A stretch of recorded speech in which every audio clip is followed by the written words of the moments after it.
श्रीमान् वेङ्कटनाथार्यः कवितार्किककेसरी वेदान्ताचार्यवर्यो मे सन्निधत्तां सदा हृदि नारायणं नमस्कृत्य नरं चैव नरोत्तमं देवीं सरस्वतीं व्यासं ततो जयमुदीरयेत् व्यासं वसिष्ठनप्तारं शक्तेः पौत्रमकल्मषं पराशरात्मजं वन्दे शुकतातं तपोनिधिं व्यासाय विष्णुरूपाय व्यासरूपाय विष्णवे नमो वै ब्रह्मनिधये वासिष्ठाय नमो नमः।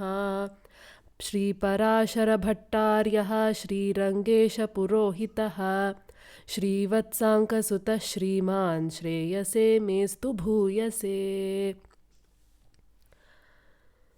Sri Mahabharatam is one among the two itihasas in Sanatana Dharma, the other being Srimad Ramayana. Srimad Mahabharatam is referred to as Panchama Veda. There is a saying that goes Bharatav Panchamo Veda. If at all there is a work that is the quintessence of the four Vedas, Rig, Yajus, Sama and Atharvana, it is Sri Mahabharatam.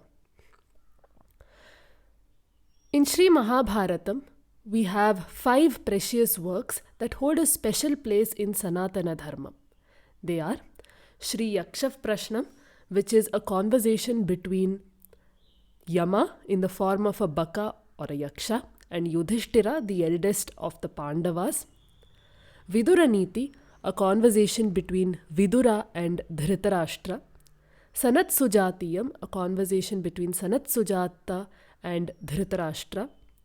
Srimad Bhagavadgita, considered as Upanishad Saram, a conversation between Sri Krishna Paramatma and Arjuna.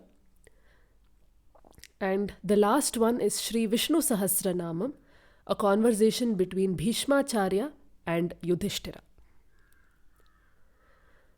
When Bheeshmacharya was laid to rest on the bed of arrows, Krishna instructed Yudhishtira to go and seek advice from Bhishma, who is a very learned and intelligent man.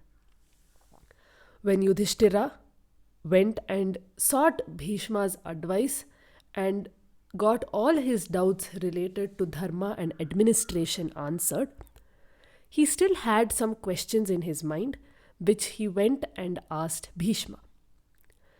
Kimekam daivatam loke kim vapyekam parayanam stuvantah kam kamarchantah prapnuyurmanava shubham ko dharma sarva dharmanam bhavatah paramo matah kim japanmuchyate jantur janma samsara bandhanat. This series of 6 questions that Yudhishtira posed to Bhishma is referred to as the Shat-prashni. Bhishma Pitamaha replies, and in that process gave us Sri Vishnu Sahasranama, which is a collection of 1000 names of Lord Vishnu.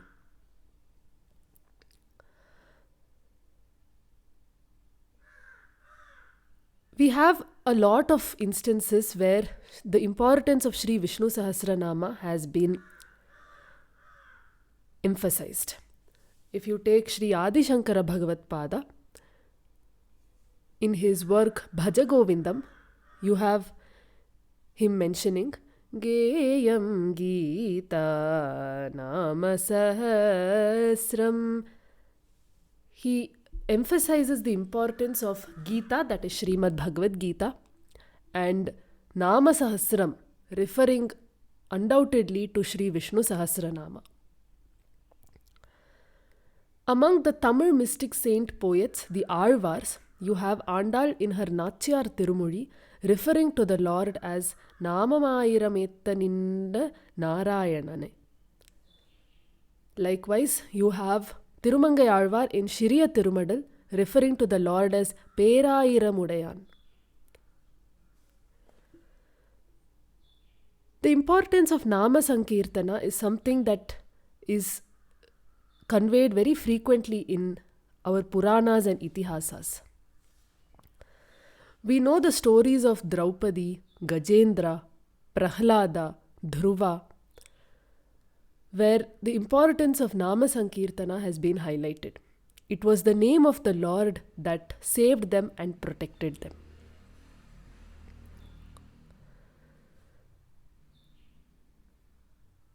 Sri Vishnu Sahasranama holds the distinction of being commented upon by philosophers from all the three unique and prime schools of thought in Sanatana Dharma. You have Sri Adi Shankara Bhagavatpada, who has written the commentary from the Advaita standpoint, Satyasanda Tirtha, who has written the commentary from the Dvaita standpoint, and Sri Parashara Bhatta, who has written the commentary from Visishtadvaita standpoint. Sri Parashara Bhatta, who was the son of Kuresha or Kuratalvan, who was one of the prime disciples of Sri Ramanujacharya, has written a commentary on Sri Vishnu Sahasranama titled Bhagavad Guna Darpanam. Darpanam is a word in Sanskritam that refers to a mirror. Bhagavad Guna Darpanam is the mirror with which we are able to look at or visualize the qualities or the gunas which are represented in each and every nama of the Lord that appears in Sri Vishnu Sahasranama. In Bhagavad Guna Darpanam, Bhattar talks about 6 salient features of Sri Vishnu Sahasranama.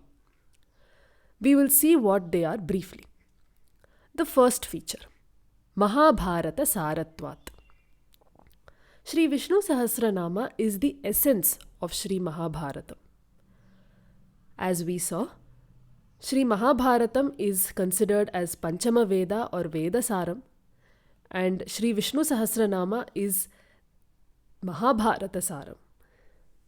Mahabharatam consists of close to 125,000 shlokas,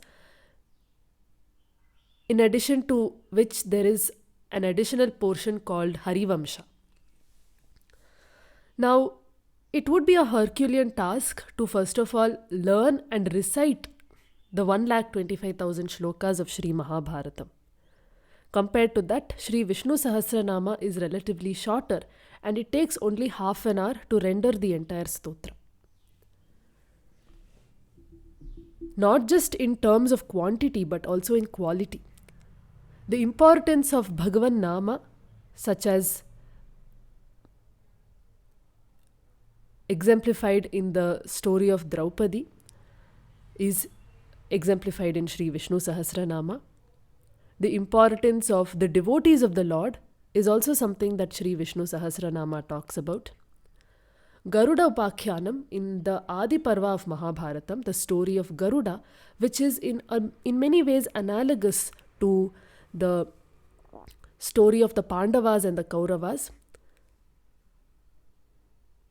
In Vishnu Sahasranama, you have Suparno Vayu Vahanaha that talks about Garuda. The second salient feature, Rishibhiv Pariganataha. When we say Vishnu Sahasranama, a lot of people tend to think that Bhagavan Vishnu has only 1,000 names, but that is incorrect. The Lord has countless names. In fact, Vishnu Puranam states that every proper noun is the name of Bhagavan. What is so special about these 1,000 names in Sri Vishnu Sahasranama? If you or anyone around you has a particular name which you don't find in Sri Vishnu Sahasranama, is it something to be concerned about? Absolutely not. The only unique feature of those names that are featured in Sri Vishnu Sahasranama is the fact that these names are very dear to the hearts of the Rishis like Vasishta, Vamadeva, Atri, among others. As part of their dhyana and japa, the Rishis set aside certain names of the Lord and glorified them. These names were compiled by Sri Veda Vyasa, given to us in Sri Vishnu Sahasranama. The third salient feature, Vedacharya Samaharat. Sri Vishnu Sahasranama is compiled by Vedacharya, that is Veda Vyasa. Born to Satyavati and Parashara Maharishi on an island or Dvipa, this child was called Dvaipayana. Being dark-hued, he was called Krishna Dvaipayana.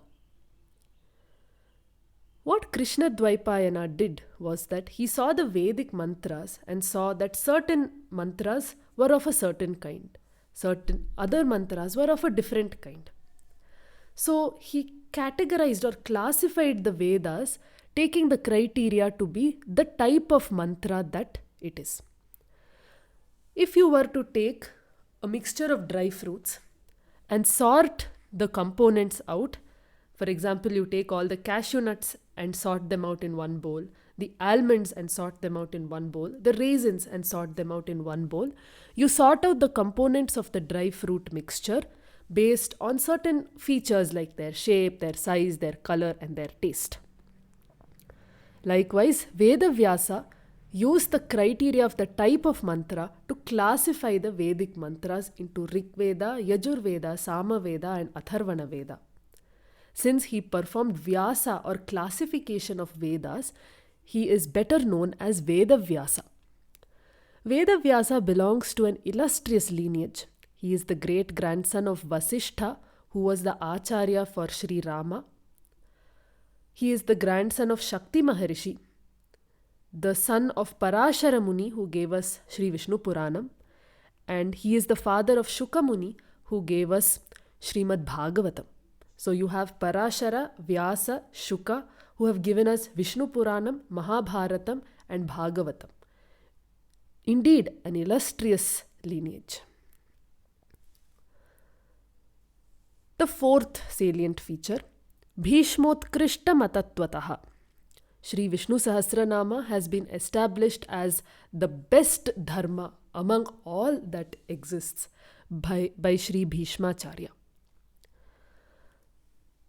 Bhishma is the son of Shantanu Raja and Ganga Devi. He was a great devotee of the Lord, in fact, one who was very close to the heart of Krishna. When Bhishma is on the bed of arrows and the Uttarayan Punyakal nears and it is time for Bhishma's Atma to depart, Krishna sheds a tear and he tells Rukmini, I feel very sad that a great soul like Bhishma is going to be no more on the earth. The world has lost a really intelligent and knowledgeable person.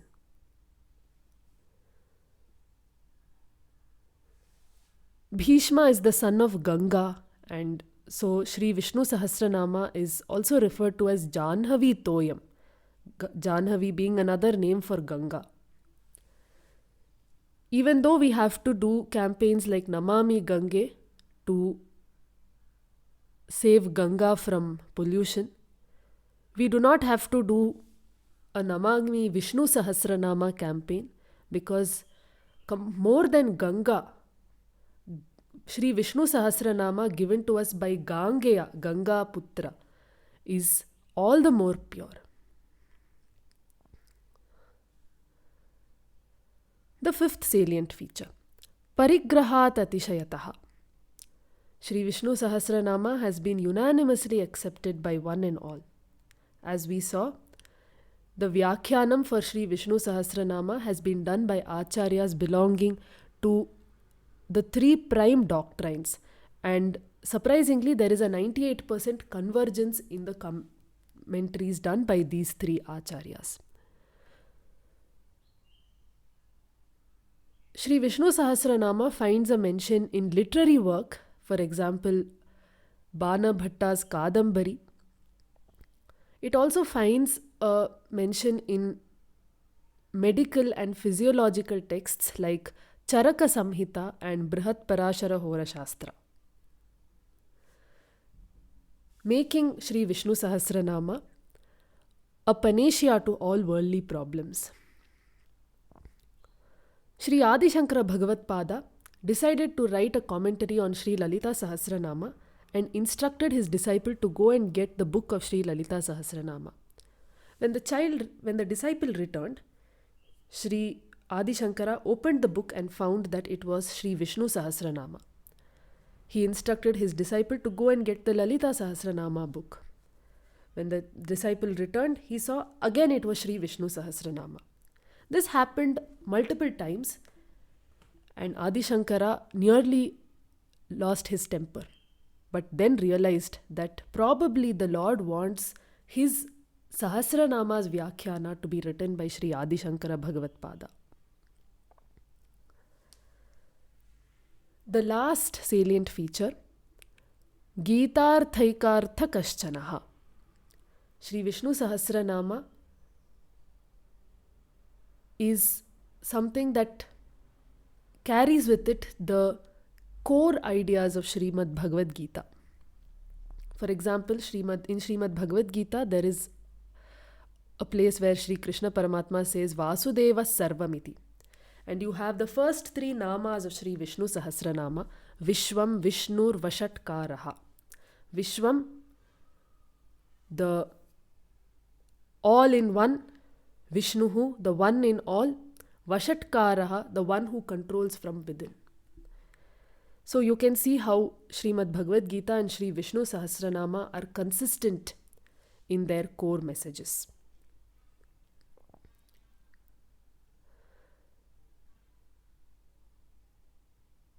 Even though Sri Vishnu Sahasranama is relatively concise compared to Srimad Bhagavad Gita or Mahabharatam, it may not be very easy for many people to recite Sri Vishnu Sahasranama on a daily basis.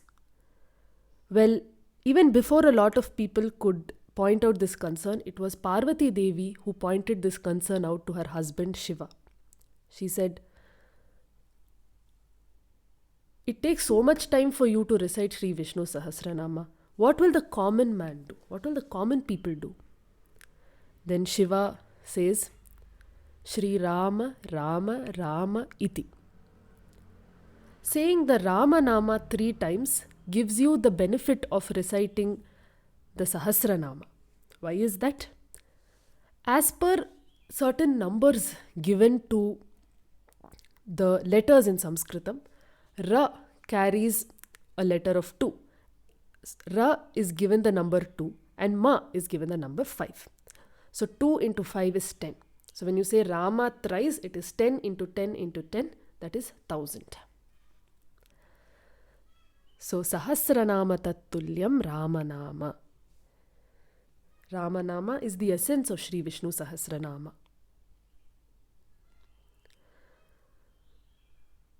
There is a very interesting incident on the importance of Sri Vishnu Sahasranama with an anecdote from the life of Ramanujacharya.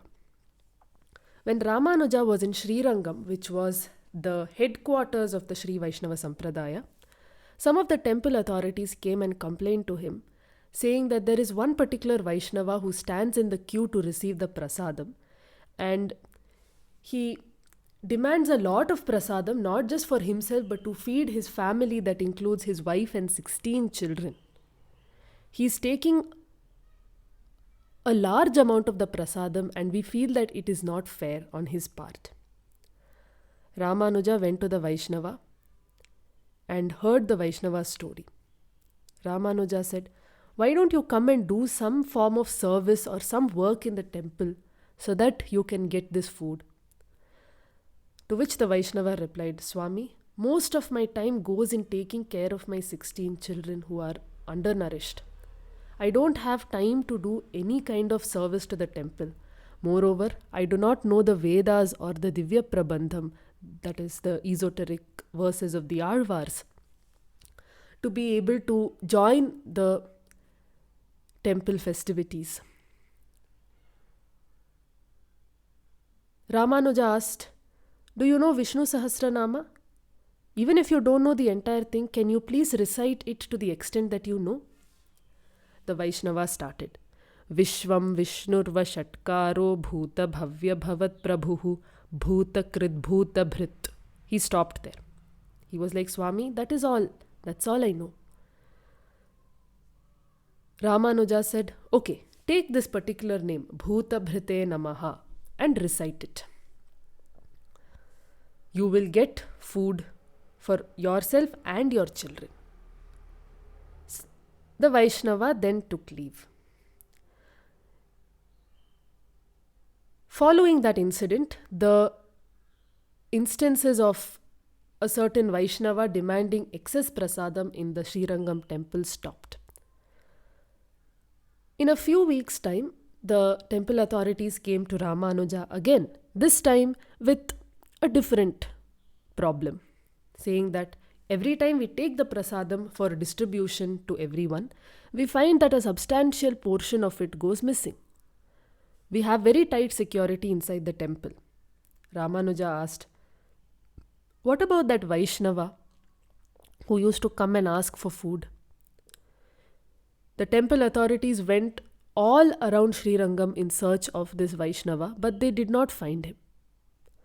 However, few weeks later, when Ramanuja happened to be on the Kollidam river bank, he met this Vaishnava who ran to him with happiness and said, Swami, I was that Vaishnava whom you told to recite Bhuta Bhrite Namaha.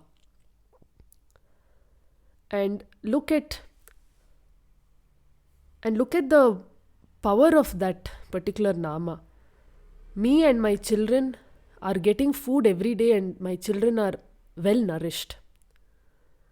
Ramanuja asked, who is this person who is delivering food to you every day? The Vaishnava replied, he introduced himself as the servant of Ramanuja. This is when Ramanuja realized that it could be Lord Ranganatha himself who took the responsibility of going and providing food for this Vaishnava and his family. Bhuta Bhrit, the one who nourishes the entire universe. Sri Vishnu Sahasranama is something very special in Sanatana Dharma. It is the essence of Sri Mahabharatam, contains names that have been glorified by the Rishis, is the essence of Srimad Bhagavadgita, and is a panacea to all worldly problems. Even though it is not extremely important to know the meaning of each and every name to recite the Sahasranama, knowing each and every meaning along with the commentaries will help us understand Bhagavan better. Kavitarkika Simhaya Kalyana Gunashaline Srimate Venkateshaya Vedanta Gurave Namaha Kayena Vacha Manasendriyairva Buddhyatmana Va Prakrite Swabhavat Karomi Yadyat Sakalam Parasmai Sriman Narayanayati Samarpayami.